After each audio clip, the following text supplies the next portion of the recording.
Hop, hozirgi AI davri haqida, sun'iy intellekt davri haqida ozgina gapirmoqchi edim. Yashayapmiz, yashadik, 2 yil, 3 yil o'tdi. Misol uchun men ham aktiv foydalanaman. Siz ham aktiv foydalanishingiz mumkin. Kimdirlar. Hop, xavf qanday? Xavf mollashib qolasiz. Mollashib qolamiz. Nimaga? Chunki inson nimagadir savol berganda eng oxirgi javobini oladi xolos. Ha yoki yo'q. Mana bu yoki mana bu. Lekin ungacha bo'lgan jarayonni avval biz o'ylab, izlab, uxlab topolmay, ya'ni zanjirlar bor-da, zanjirlarni o'rganib, keyin ha, mana bunaqa bo'lar ekan deb kelamiz sinab topardik. Hozir zanjirlarsiz juda qisqarib ketdi. Javob ha yoki yo'q. Miyamiz qiynalishni to'xtatgandan keyin qiynalmayapti va u xromosoma deydi, bilishim bo'yicha, ishlamagan xromosomalar o'lishni boshlaydi. Inson tug'ilganda barcha yo'nalishlarga unda xromosomalar, qobiliyat, nerv tog'lari, hamma narsa bo'ladi. Hamma matematika, fizika, shungo'shqash, mexanika bo'ladi bolaligida. Lekin inson uni foydalanmaslik oqibatida farzand yoki insonlar u miya energiya tejovchi, kam energiya bilan insonni ko'proq, sog'lomroq, xavfsiz yashashni ta'minlash kerak. Ishlatilmayaptimi? O'zi yeb qo'ya qoladi. Mana bu yo'nalishni qilmayapti, yugurmayapti yoki yurmayapti, buning uchun begona, bunaqa narsalar deydi. Shunga javob beradigan nerv tomirlarni o'ldiradi. Undagi energiyani boshqa yoqqa beradi. O'z-o'zidan ishlatilmagan qobiliyatlar o'ladi. Va biz osonlikcha hozirgi holatda savollarga javobga erishdik va ertaga robot insonlar paydo bo'lishni boshlaydi. Shu qo'ldagi javob beradigan narsa bo'lmaydigan bo'lsa, mantiqiy fikrlash degan algoritm miyangizda o'ladi. Fikrlash degan narsa, inson qiladigan narsa nima? Bu fikrlashi. Sizni fikrlash bo'lmaganingizdan keyin insonligingizdan nima foyda sizga? O'zingiz mustaqil fikrlay olmasangiz. Shuning uchun miyangizni qiynab turing. Nimadirlarni o'qib turing. Farzandlaringiz uchun, ota-onangiz uchun keraksiz hali. Erta kundan mol bo'lmang. Erta kunda yopishib olmang unga. Miyani qiynang, kuchaytiring. Ertaga chiq deb energetika yo'qolib qolsa, internet yo'qolib qolsa, ertaga jestlar ishlashni boshlaydi. Haligi bir paytlar haligi nimadirlar bo'lmagan deydi-ku, o'shanda qanaqa gaplashgan desa, tana tillari bilan, insonning harakatlari bilan, shu jestlar, qo'sh, qo'l, imo ishoralar bilan uni holati qanaqaligi haqida til bo'lmagandan oldin deydi. Asli men buna ishonmayman, yoki mantiqi to'g'riroq. İnsanlar oldin farosatliroq edi. Haligi og'izdan gap chiqmasdan oldin ilg'ab olardi, nima xohlayotganini, nima xohlamayotganini, unga nima kerakligini. Insonlar hozirgi holat shunchalik mollashdiki, gapirsa ham tushunmayapmiz. O'qimayapmiz, o'rganmayapmiz. Manundan foyda yo'q, o'y. Mollashib qolamiz. Mol dalboyob bo'lib qolamiz, dalboyob. Agar dalboyob bo'ladigan bo'lsa, bola chaqa ko'paytirmasligimiz kerak-da. Ularga ziyon yetkazib qo'yamiz. Bir dunyo dalboyoblar chiqib qoladi. Mollar. Hayot kechirish qiyin qilib qo'yamiz bolalarga. Aqlli, tafakkurli mavjudot bo'laylik. Qiyin yo'lni tanlaylik har doim. Qiyin yo'lni, chunki bizga va'da qilingan. Sizni mehnat mashaqqatda yaratdim degan Alloh taolo. Mehnat mashaqqat. Gapirish ham mashaqqat, yeb olish ham mashaqqat, uni chiqazib olish ham mashaqqat. Pachkalab senadak sinchadiganlar bor. Mashaqqat. Shunga bu dunyodan jannatni qidirmang. Yana aytaman, Instagramdagi yolg'on hayotlarga uchmang, u bechoralar hayotiga. bechara sho'ring qurg'urlarning hayotiga hech qachon uchmang. Va ko'r-ko'rona hech narsaga ergashmang. Bitta narsa 100 yil yashaydi deyish uchun nima kerak desa, o'sha narsaga qara 100 yil oldin bormidi deydi. 100 yil avval bo'lgan narsa, o'zini isbotlagan narsa yana 100 yil o'zini isbotlaydi deydi. Oddiy.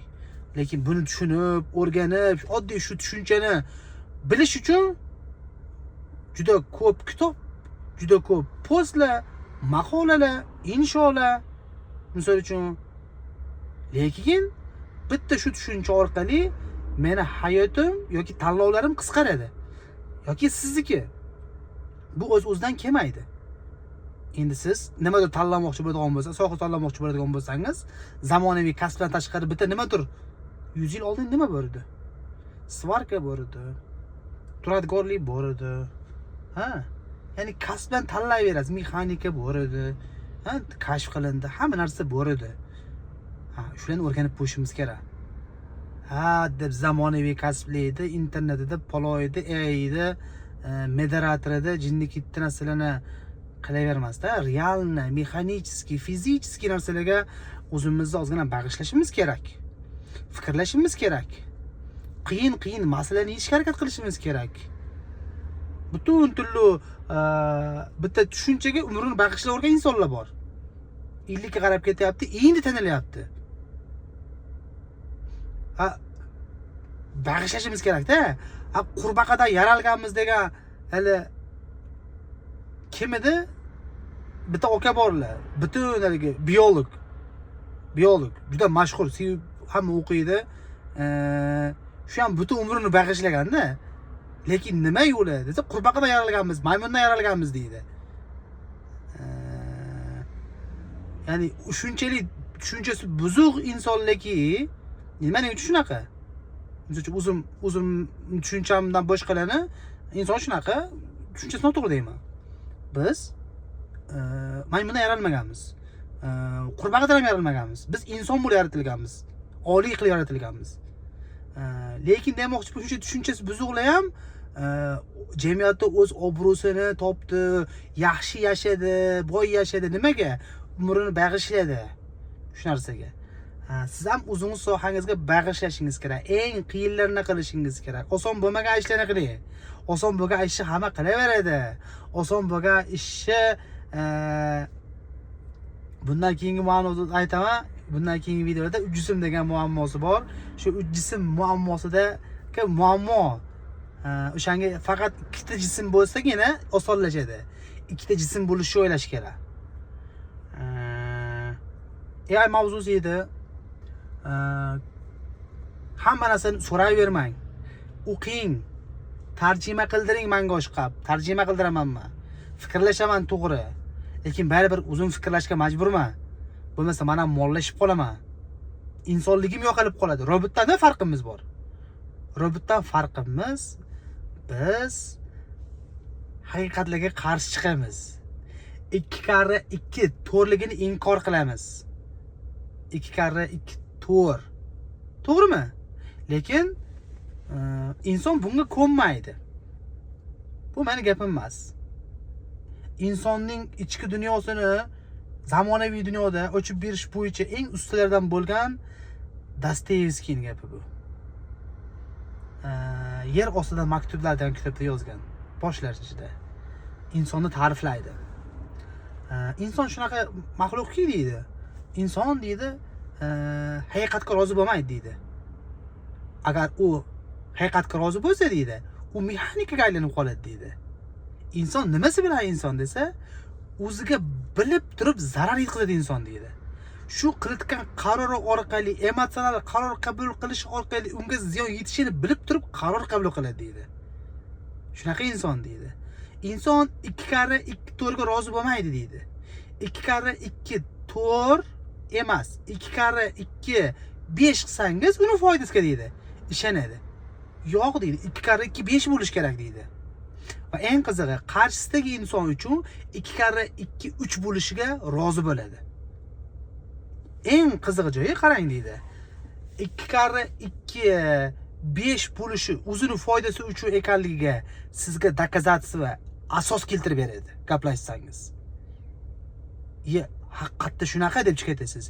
Endi qarshisidagi inson uchun 2 karra 2 3 bo'lishiga asos keltirib beradi. Unga ham asosi bor insonda. Sabablari bor. Haqiqatda to'g'ri deb chiqaysiz. Lekin asli 2 karra 2 4. 3 ham emas, 5 ham emas. 3 ham emas, 5 ham emas. Shunga iltimos, yashang hayotda. Inson bo'lib yashang. Hayot boshqacha, asli dunyo boshqacha. Stress ichida o'lib ketadigan emas. Ko'r-ko'rona kimlarga ergashib ketadigan emas. Asli eng dunyodagi baxtli inson sizsiz desam ishonasizmi? Men eng dunyodagi baxtli insonman. Alhamdulillah baxtli insonman. Zo'rman. Meni nima siqitdi? Meni siqadigan narsa maqsadim xolos. Kimnidir Malibu minishi, chempion minishi, Lep minishi, BYD minishi, Lisyang minishi, menga pofik. Undan zo'rini samolyot minsin. Shunaqa inson bo'ling. Maza qilib yashaysiz. Voy, Alloh beribdi, uni iznida. O'p qo'yisham uni iznida. Sizga ham berishi Allohning iznida. O'p qo'yisham uni iznida. Unga keng hayot bergan bo'lsa, sizga tor bir hayot bergan bo'lsa, o'sha tor hayotda maza qilib yashang. Yeng, iching, shukr qiling, shu. Taqdir. Amor fati. Zamonaviy tilda aytganda, rozi bo'ling. Lekin aytgandek yashang. Kulli 5 mahalla joy qo'yib qo'ying. Ha? 11 dan 12 ta Sami Balshoy, greh. Ketlanib qo'ying, mana ham kerak bo'lsa. Lekin nimadan limit bo'lsa, hamma limitdan foydalaning. Mavzu kengayib ketdi. Anchadan beri gapirmagan gaplarim ko'payib ketib qopti.